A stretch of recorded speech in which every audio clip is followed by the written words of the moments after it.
One time, when the school holidays were on, I was ardently encouraged to help my father and learn how to repair watches.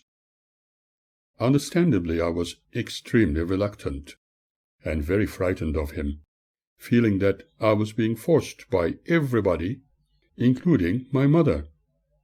It was as if I was being thrown into the lion's den. My father's other friend in his shop, Zenith Swiss Watches, was Martin, together with his Russian lady friend, who spoke fluent English, thereby helping English and American tourists when buying fashion accessories and jewelry. Both were familiar with our father's unique attitude towards us, and were willing to help me in times of need. Although very reluctant, my father taught me a few of his trade secrets, but I was still extremely fearful of him. I resolved never to become a father like him when I grew into adulthood. However, I could now repair watches and recondition them using very fine precision equipment, but my father still preferred to call me an idiot who did not know the difference between his penis and his balls. In fact, this was one of his well-known terminologies used to describe the brainless. He often asked me to remove the electric plug from its socket, even though he knew the wires were frayed. One day, however, I got badly electrocuted and collapsed on my back on the floor. While I was recovering, he leant over me, shouting, "Aren't you dead yet?" Martin and his girlfriend helped me get up, while my father kept swearing. I could only hear fragments of what was spoken by them with my father, but he appeared calmer. When total strangers praised me to him, saying what a great father he was, he appeared mollified. Perhaps this made him think otherwise, although it is doubtful. However, I certainly did not develop any respect for him. He introduced me to his hairdresser and a sweet shop which I used to frequent from time to time. My favorite sweet was, as always, chocolate mousse. Later I discovered that my brother's tastes were just the same. My father would not pay me anything, but perhaps my apprenticeship was just enough for us to get to know each other a little better. As I mentioned before, his mental health and behavioral tendencies may have been dependent on his war years' experiences, or perhaps his dependency on habit-forming herbs. I have never been sure. On a happier note, I remember the beautiful artificial flowers of spring displayed in the shop as part of the decor, making shopping a delight within the store. When the school holidays were over, I felt the happier, particularly as I was not going to see my father for a while. There were so many things to discover: science, history, maths, and physical education. There were also new friends to make and new girlfriends to fall in love with in an innocent way. I enjoyed the experiments in static electricity, even with the static electricity generators in the science lab. I created and designed electronic devices which could levitate objects and humans, believing they could be useful someday. I also discovered many other old wire recordings and recorders. One of my teachers even made recordings of our voices singing solo, or as a choir. I was given such wires, which had to wait until much later, when I could once again hear my own as well as my brother's voice talking or singing when we were very young. What a delight it was!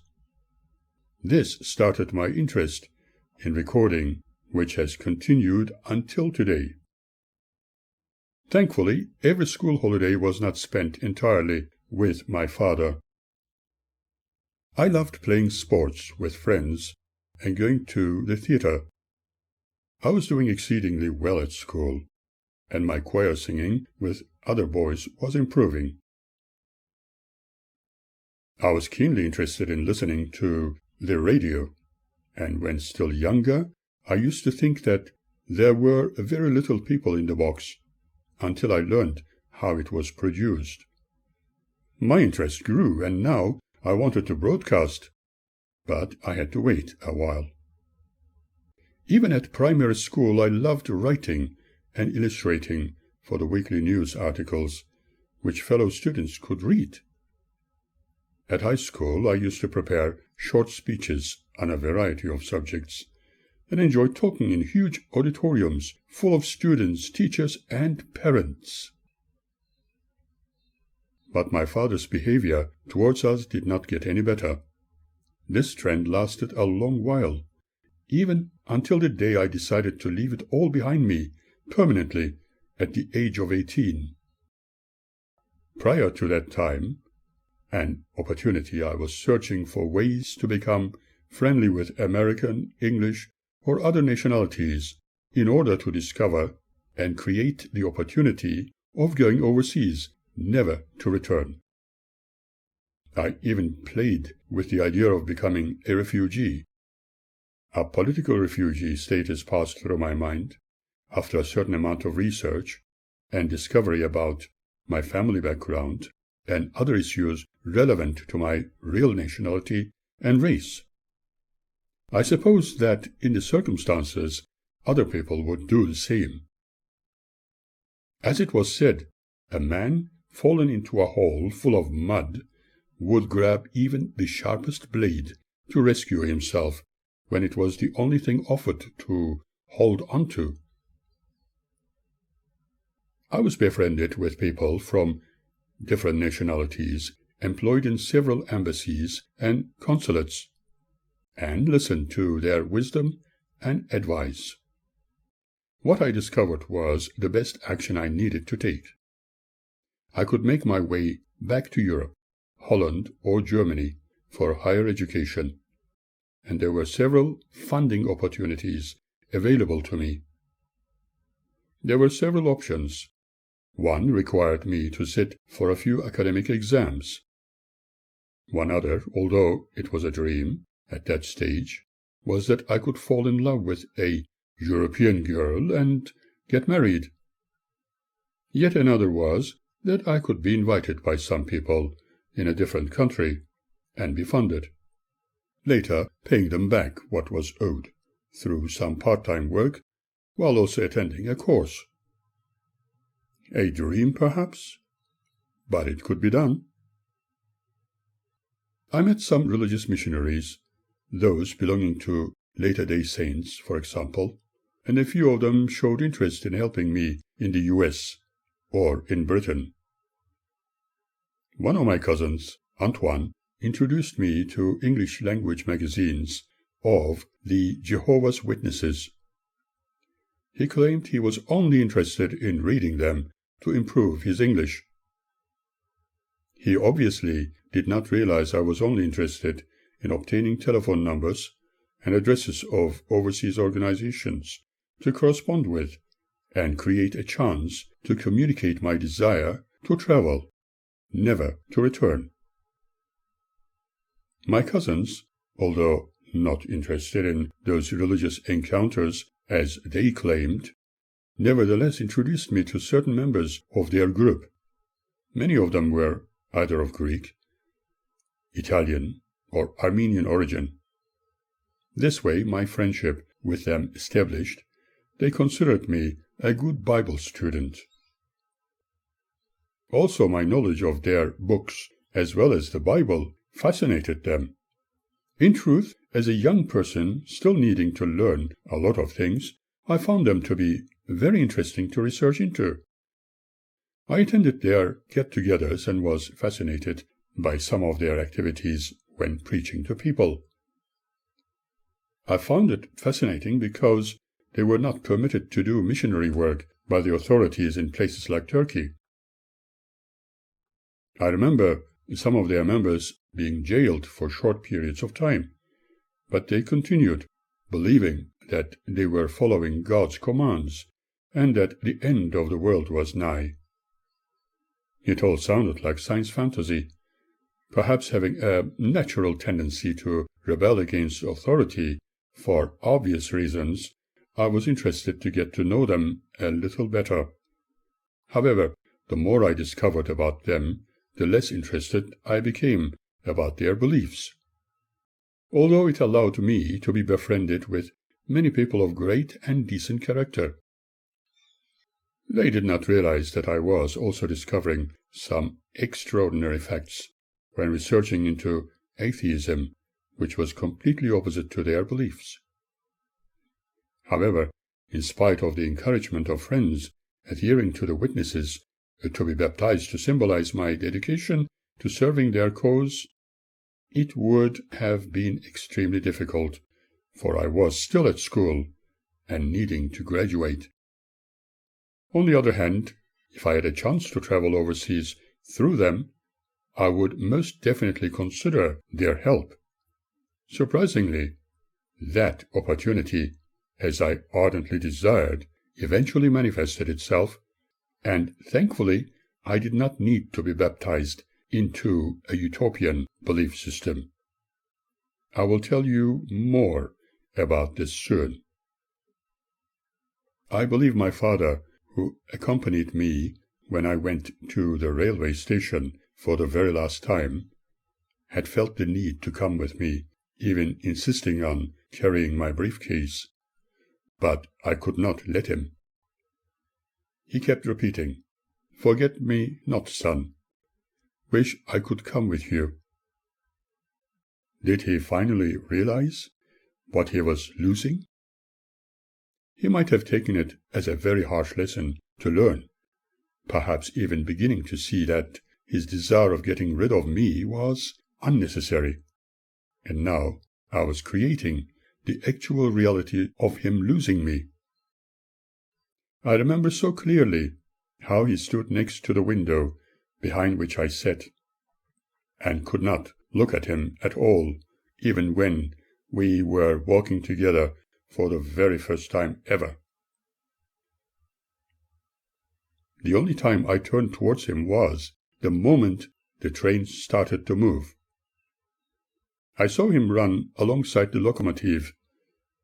That was the moment I felt a terrible sadness about leaving everything behind me, but a voice within me kept repeating that this was the best thing that could happen to me, and there was not only an adventure waiting, but also an interesting life to live. One day things may become more favorable, I said to myself, and concentrated on hope and happier days ahead. For this journey, I only took my leather briefcase with some underwear, a couple of shirts, toothbrush and paste, soap, towels, and some muffins my mother had baked especially for me. I knew how heartbroken she felt, but shortly before my farewell, I did what others would consider impossible. I recorded my mother's aunts, her son Georg, and my brother's voices talking and singing, as well as those my high school friends on a borrowed recorder. My mother sang a song of sadness about her longing and her beloved son beyond those misty mountains.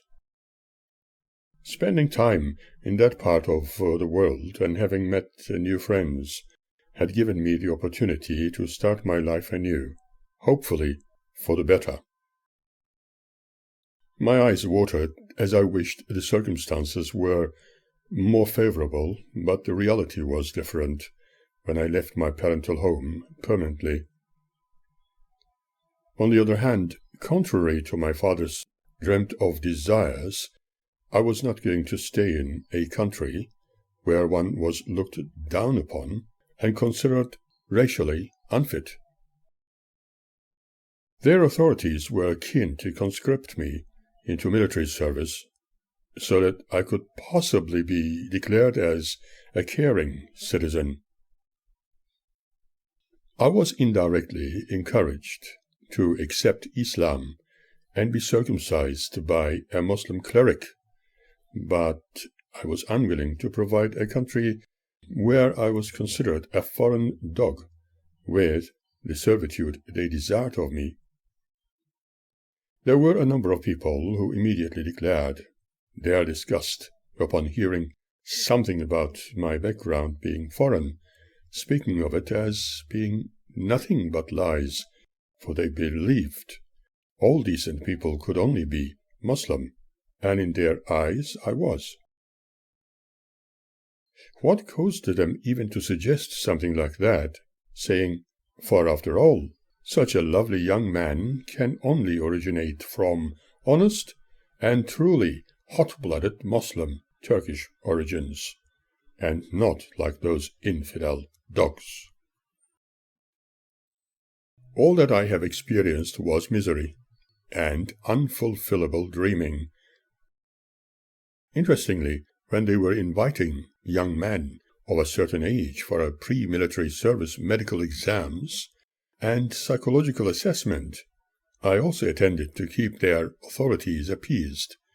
But when we were asked to line up with other young men of similar age, we were ordered to take down our clothing and bend forward so that they could literally examine our anuses. This type of medical testing was not only unusual, it was completely unnecessary. This frightened me about becoming part of their team, and I was unwilling to ever serve their cause, which I was unfamiliar with.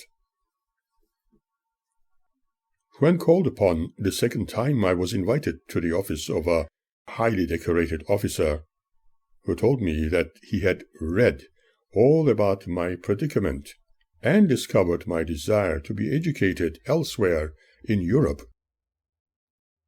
He encouraged me to do so by all means, and said that some of his relatives were more successful outside Turkey. He questioned me about what really made me stay when there were better opportunities elsewhere in Europe, and advised me that I could always come back to serve the country after my schooling. However, if I was just intending to go and never return, I would lose the chance of permanent citizenship. I was extremely tactful, not to say anything other than my willingness to educate myself. I have also heard of some young men being shot dead for escaping their duty of national service a long time ago. Mentally, I was saying, "Sorry, Dad, I am not going to satisfy your dreams. They are yours to keep." Having left, I always felt that I could unite once again with my beloved mother and brother, hopefully elsewhere, even back in France or Germany. During this period of my existence, I felt I belonged to nowhere and had no home other than just commuting between extremes, between two different houses and two nationalities. I felt I was neither this nor that. I could be immensely happy if I was not forced into accepting an assumed state of citizenship, where I was nothing other than a mere foreigner in every aspect of my being.